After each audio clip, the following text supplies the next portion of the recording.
তো আজকে এসেছি হানিকে নিয়ে চুল কাটাতে মানে কি একদম ন্যাড়া করে দেবো। তো স্কুলের ছুটি যখন পড়েই গেছে, ঘরেই বসে আছে, তো সেজন্য ন্যাড়া করে দিই। তো বছরে তো একবার এই গরমের ছুটিতেই ন্যাড়া হয়, তো আর সারা বছরে তো আর কোনোদিনও হয় না। দেখো না, আমি মানে একদমই আসবে না, তো জোর করে নিয়ে এসেছি। তো এখন আমি একটু যাচ্ছি মাছ আনতে। তো ওকে আমি দোকানে বসিয়ে আমি একটু যাই মাছ নিয়ে আসি। তো ঘরের মধ্যে আজকে সেরকম কিছু বানাইনি, দেখছিলাম মাছ যদি পাই। তো একটা পেয়ে গেছি রুই মাছ।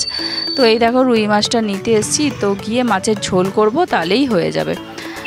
তো সেরকম তো কিছু ছিল না, রান্নাও করিনি। আমি ভেবেছিলাম ডিম করব, কিন্তু রোজ রোজ ডিম খেতেও ইচ্ছা করে না একদম। তো ভাবলাম যাই, যদি মাছ পাই তো নিয়ে নেব।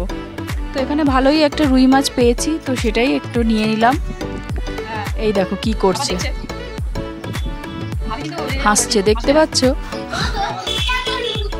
ও চুল কাটাচ্ছে ওকে, আর ওর সাথে গল্প করছে আর হাসছে। দেখো চুলটা কেটে টাকলু বাবা হয়ে গেছে। তো যাই হোক, এখন বাড়ি চলে এসেছি। এই যে মাছ নিয়ে এসেছি, তো মাছগুলোকে ভালো করে ধুয়ে এবার মাছের ঝোল করব। আর মাছের মধ্যে না অনেকগুলো ডিম ছিল, তো সেই ডিমগুলো, এই যে ডিমও পেয়েছি, তো ডিমের বড়া করে নেব।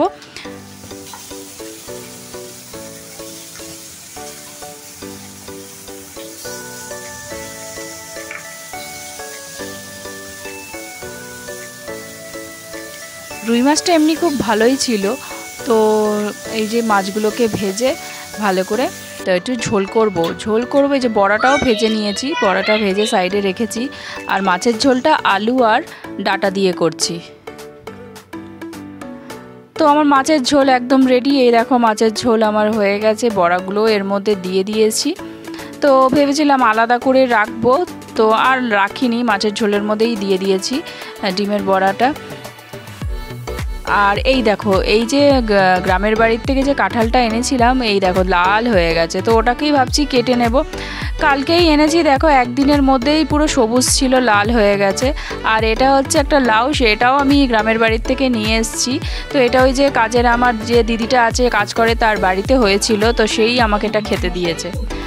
তো সেই জন্য কালকে করব, এঁচোড়টা আর আজকে করব না। তো আজকে যদি কেটে রেখে দিই, তাহলে কালকে রান্না করতে সুবিধা হবে। মানে কেটে রান্না করতে গেলে অনেকটা টাইম লেগে যাবে, তো সেই জন্য এটাকে কেটে নিচ্ছি। এই দেখো আমার কাটা হয়ে গেছে। তো এটাকে এবার প্লাস্টিকে ভরে রেখে দেবো ফ্রিজে, তো কালকে সকালবেলা বের করে তাড়াতাড়ি আমার রান্নাটা হয়ে যাবে।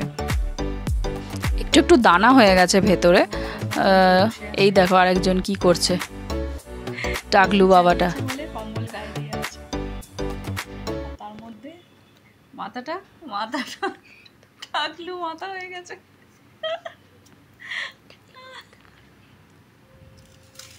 তো চলো, আমি আমাদের লাঞ্চ নিয়ে চলে এসেছি। ওর জন্য মাছ ভাজা, কুমড়ো ভাজা করেছিলাম, আর করেছিলাম শাক ভাজা।